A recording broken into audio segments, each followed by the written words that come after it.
Hello, welcome back to my channel. My name is Haley. If you didn't already know that, welcome or welcome back. If you've watched a video before we get started, please make sure to like this video because I know you're gonna like it, and subscribe so you can see more of me. Today, we're gonna be talking about some hobby things that you can do through the spring and summer that aren't doom scrolling on your phone. If you are on the internet at all, analog hobbies are kind of trending right now, which we love because like grandma hobbies are so fun. So kind of going to be my take on this trend and some ideas you can do instead of just doom scrolling through TikTok or any other form of media. It is only April right now, but I am on summer break from school. And since I'm starting my master's this fall, I've decided I'm not working this summer, so I have an abundance of free time. So I need to have some kind of plan, structure, anything to keep me sane, and to make it feel like I'm actually being somewhat productive because I don't do well with just like rotting away. I need to feel like I'm accomplishing something in my day. So without further ado, here are some things you can do this summer that aren't on your phone. The first one we're going to do is you can walk somewhere to do an activity. Something that I'm going to try and do. I really want to get back into reading this summer. So the local public library is not very far away from my house. So I plan to walk to the library to take out a book and then find somewhere to sit nearby and read for a little while out in the sunshine once nice weather decides to grace us with its presence. But yeah, you can walk to a library, a bookstore, a cafe, just kind of go for a stroll and go hang out somewhere for a couple of hours, read a book, work on a project of some sort. Yeah. Another thing that I really like to do in the summer is walk down to a park and just watch the animals. There's a nice park by my house that has some nice walking paths and places to sit, and it's right on the lake. And there is a group of ducks that hang out there. I only went there last summer, and the ducks were hanging around each time I went, so I'm very hopeful that the same ones will be back this summer. There's also a couple swans. The swans kind of scare me though. They're massive. Like I'm low-key scared of birds, but ducks are cool. So I've done it a few times. What I want to do is head on over there, go for a little walk, and then just sit and hang out with the ducks. There's one white call duck in the midst of all of the mallards at this park, and the call duck is my favorite. He's so cute and fluffy looking. I just want to hang out, but I'm too scared to actually go up and touch a bird. So I just sit there and watch them, and it's lovely. So you can do that. You can go people watch, animal watch, get into like birding. I know that's getting popular. Just go and look for some birds. There's just so much you can look at in nature, so you can just go do that. Number 2 is hand stitching. This is something that I've gotten like aggressively hyperfixated on recently. There's quite a few different styles, I guess you could say, of hand stitching things or needling. I actually had to look up the differences here. So you could do like cross stitch, needlepoint, punch needle, embroidery, and then my personal favorite, which is like kind of a little bit different, but it's still hand sewing, English paper piecing. So cross stitching is what it sounds like. It's you sew in a cross. This is the one that I've been working on forever. So each of the little points is like a little X stitch. No idea if you could see that. That's cross stitching. It's usually for like art or decorative purposes, and you leave the canvas blank and then just kind of cross stitch in the details. I'll have to find a photo of this one because I haven't tried it before, but needlepoint is more of a basket weave stitch. So it covers the entire canvas that you're working on. So the background and the details. It's also used for decor, but it can also be more durable. So people use it to like decorate pillows and stuff. And then another one is punch needling. This one you've probably seen online a lot. It's quite easy and it looks really cute. So this is what punch needling looks like. Sorry, it's covered in hair. I did a very bad job with cutting the canvas and like folding it back so you can see it on the front, but this is punch needling. It has a special needle that you basically are punching the needle through the canvas, and then the little loops. So you're holding it, if I were to be sewing this right now, I'd be holding it like this, and you punch through, and then the little loops are what's left behind. And you just punch right through. So it's really easy. A lot of like really quick projects you can make. And like I made this coaster, which I use all the time now, which I love. So yeah, that one's a really easy one.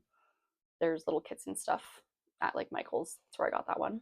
That was, I tried cross stitching first and then punch needling, but I find punch needling is a lot easier. Cross stitching takes a lot more focus and time. Embroidery is another one. You all know what embroidery is. You can hand embroider clothing. That's really popular. I want to like hand embroider flowers coming out of a pocket of my jeans, or like little bows along the seam of a pair of my jeans. That kind of stuff you can embroider on literally any fabric. You're just like sewing a photo basically onto fabric. So possibilities are endless with that one. And then, okay, English paper piecing. This I saw one video on TikTok about it and went kind of full send into it. Great thing about this one is you don't really have to buy much. If you have like, the way I started it was with extra clothing. Actually, this shirt that I'm wearing was a dress that I'd cropped and sewed into a t-shirt. So I had all the fabric from the bottom. So that's what I started making. This was my practice round. But basically, you can sew, and then I want to complete this into like a little circle and like maybe sew it onto a bag or something. I don't really know what I'm going to do with it, but this was mostly just to practice. This is an old hoodie, and then the rest of this shirt. But you start off by sewing, this is much nicer fabric, these little hexagon shapes. There, you can do whatever size you want. These are like the standard template.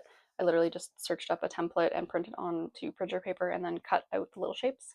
And then you take little squares of fabric and you sew them around. And then once you have a bunch, you sew them together and they make these little flowers. You obviously don't have to do flowers. There's like a bunch of different ways. There's a bunch of different patterns you can use. But this has been my current hyperfixation. I love doing it. In the evenings, I just sit and watch TV and sew my little quilting blocks.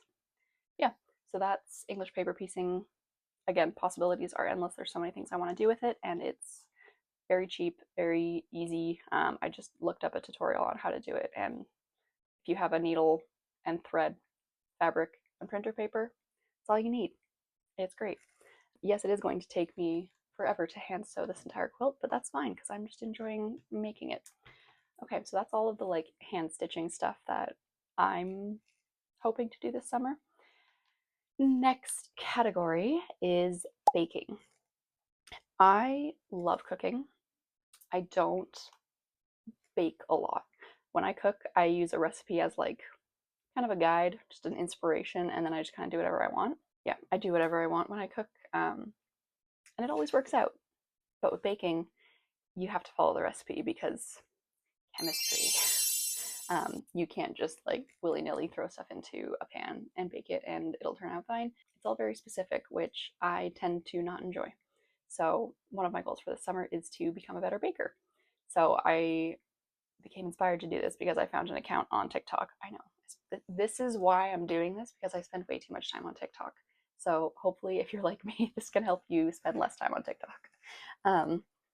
But anyways, I saw a video on TikTok of this guy like taking himself through baking school, and I was like, hey, that looks fun. So I went through the videos and just kind of picked out the recipes that I wanted to do, and I'm kind of working my way through a list. I baked this chocolate cake. It'll be here somewhere. I baked this chocolate cake and handmade buttercream frosting, and it was actually delicious. It's my first time ever baking a cake not from a box, so I was pretty proud of it. It actually turned into a cake, and the frosting was like very, very delicious and very easy to make also. Can you not? What are you doing down there? Meow. Meow. Meow. Hey, miss. Yeah, that was a lot of fun, and I have a whole list of other ones that I'm going to do. I'm going to try baking a yellow cake with chocolate frosting this week, and then yeah, I'm just going to work my way through the list. And then I get to eat yummy treats, and I can make them all lactose free, so I can actually eat them without dying. Another thing is I really love sourdough. It's kind of like the only bread I really like to eat, so I would love to be able to make sourdough at home. I have never been able to keep a starter alive. I've tried so many times and I don't know, it just won't, it's just not working. So I'm gonna try and get a starter to survive this summer. I have like a little bag of dried starter mix that I'm gonna use, and hopefully I can end up with some sourdough. Next one is not really gonna need a whole lot of explanation, but diamond art paintings? No, I don't know. Diamond art. Again, you've probably seen it on TikTok. It's just like they come in various sizes, but it's basically a picture with like sticky stuff on it, and it's pixelated, and then you get the diamonds of corresponding colors, and you just them on. There's so many brands you can get. Michael's like always has them.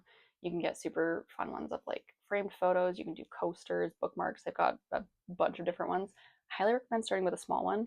I have a very large one that I started sometime during my first undergraduate degree. So like coming up on like probably 8 years ago.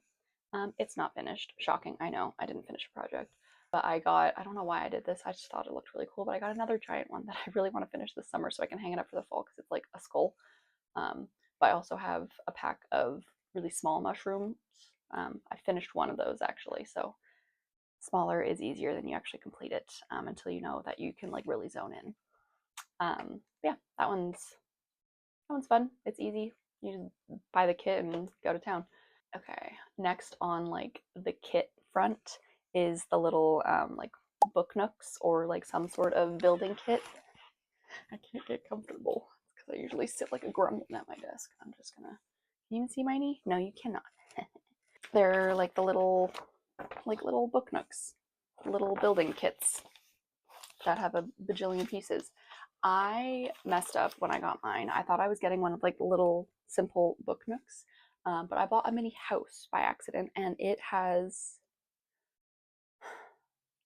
This is not beginner friendly, and I absolutely should not have purchased this as my first ever time building like anything. I started it last year and then got overwhelmed and stopped. So I'm gonna try. My goal was to try and finish it this year or like this summer, but the instruction manual has 30 pages and I'm on page 5. And like the pages are just filled with like just photo instructions on how to build all of the teeny tiny furniture. But I picked it back up and I'm working on it again. I built this little rack to hold fake like paper supplies. And then I built this teeny tiny little chair. Like it's hilarious and so cute and I love it. And I can't wait until it's done. But it's very challenging for me to build. So if you are into that kind of a thing, these are really fun. If you've never done one before, they do have like more beginner friendly ones where it's literally like kind of more like Lego of just like snapping things together. I would recommend starting with one of those and build your way up to this because this is really hard. There's like electronics involved. I have to like wire together lights at the end. It's a big project. On the same category, there are much easier things that you can get to build. There's like the little make it minis. It's not really building things, but like you just assemble. Like I had to put the dirt in this container and then plant the strawberries. I have a ton of those, which are really cute and fun, and I do enjoy collecting them. And then obviously there's Lego, which I also have a ton of in my room. Personally, not my hobby. My husband loves building Lego, so he buys cute ones for me and builds them, and I just get to display them in my room. And Lego is quite expensive, so we don't both need to be into that hobby. That's one of us liking that is good enough. Continuing on the building front, but something that could potentially be completely free or very low cost is like dollhousing or diorama building. I feel like I've said this for almost every single thing I'm going to say. I saw a video on TikTok. I saw a video on TikTok of this lady who builds tiny rooms for her tiny belongings. And they're so cute. Oh my god, she has like a 3D printer and stuff, and she's like really into it. So she's got a bunch of different rooms and stuff. Like she built herself a garage and like a laundry room and a kitchen. But I just want to build like a little garden to display all of my little plant things that I've collected and made. So I've kept some cardboard, some like sturdy cardboard, and I'm just going to like hot glue it and paint it and just go to the dollar store and get whatever supplies I need, like popsicle sticks and like build shelves and whatnot. So that's like a completely free thing that you can do. It's just build something with the things already in your home. This one's really good because you can make quite literally anything you want and you can just be creative, and it doesn't matter if it looks like crap because it's just for fun, just to make something because creation is fun. Next up is content creation. So obviously if you scroll through my channel, we've been here for a little bit. There's like, you can do anything you want. If with content creation, you don't even have to post anywhere. Sometimes it's just fun to make silly videos. I don't really care if anybody actually watches my videos. I just enjoy having somewhere to post about the things that I'm interested in and that I enjoy doing. And if that attracts people and we can have a conversation about it, cool. If not, it's nice just to be able to like put it out into the universe just because. I specifically have been making a lot of gameplay videos because I play video games for hours and hours a week. So it's just like a nice, easy, quick video that I can just edit together my gameplay really quick and throw it up on YouTube. And I like having those types of videos on in the background. So why not contribute to the, I want to say, no, that's definitely not how you use that word. I don't know. So why not just throw my hat in the theoretical ring? I don't know what I'm trying to say with that. But anyways, yeah, you can make videos about whatever you want. Obviously, posting is free. Recording this on my iPhone with a $15 microphone from Amazon. I also like making some videos on TikTok occasionally. There's no stress, it's just for fun. So thanks for being here. Another one that I've been enjoying and trying to improve on is gardening. Obviously, summertime would be the time to garden. And last year was my first garden that I have ever done, and I actually kept things alive. I was so happy. I grew actual food that I could eat. If you want to see more about how that went, I will link that video somewhere on the screen or in the caption. It'll be somewhere if you want to go see how my garden went last year and kind of plan out this year's garden with me a little bit. But yeah, gardening, you don't need a huge amount of space. You don't even need the ground. If you have a pot and a place that it can get sun, you can grab some soil and some seeds and grow something on your balcony in your house. It's very rewarding to see them come to life and like create an actual plant that grows actual food. I thought that was so fun to actually be able to like eat something that I grew. I don't know. I don't know. It was great. And then you get lovely fresh fruits and vegetables all summer. And they do taste good. The potatoes that I grew were like the best potatoes I've ever had. So a lot of it's really easy. Yeah, I'm not going to go too far into that because I actually know absolutely nothing about gardening. I don't actually know anything about gardening, so I recommend watching other people talk about gardening, but that is definitely something that you can do to fill your time. Another one is try a new sport or activity. It is not expensive to get active. Literally, you can start running if you want, you can start walking. I recently started trying to learn how to roller skate. I don't know how to ice skate. I like my feet on the ground, but I was wanting to like learn a new physical skill. So I got a pair. We went to a roller rink and it was terrifying but very fun. So I got a pair of cheap roller skates from Target when we were in the States and have been kind of like trying to skate up and down my hallway in my house.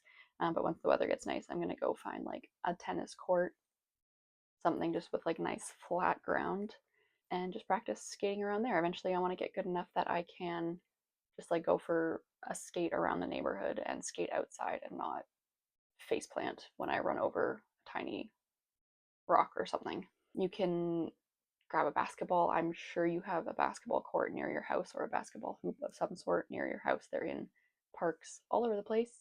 You can go on down there and shoot some hoops. You could grab a friend and a couple tennis rackets and go play tennis. That's another one that they have free courts all over the place. Get a soccer ball, go to a field, kick a soccer ball around. try pickleball, you can go to the driving range, try golfing. There's just endless options when the weather is nice to just go learn how to do something. If you don't know how to do it, you can learn. Look up videos, play around with it. It's really great for your mental and physical health to try and learn a new physical skill. And there's something just so like grounding about just like trying to like focus on how to coordinate your body in a certain way. So I recommend that one. And last but certainly not least, retro video games. Couldn't make a video about hobbies that you can try without including video games somehow. Now, I say retro video games because if we're trying to get more removed from the online world, newer video games are online. They have downloadable content. You can like communicate with other people. You can co-play with other people online, which of course is awesome. We love that. But if you want to try and go more like analog, obviously video games are still digital, but like there's just something different about playing a DS game on your Nintendo DS that does not connect to anything and you just play that game on the cartridge versus playing like on your PC on Steam or on your Xbox. Just a different feel, you know? Highly recommend. If you have an old console and your old games, pick up one of your favorite ones from your childhood. There was something just so like comforting and healing about going back and playing the games that you are obsessed with as a child in adulthood.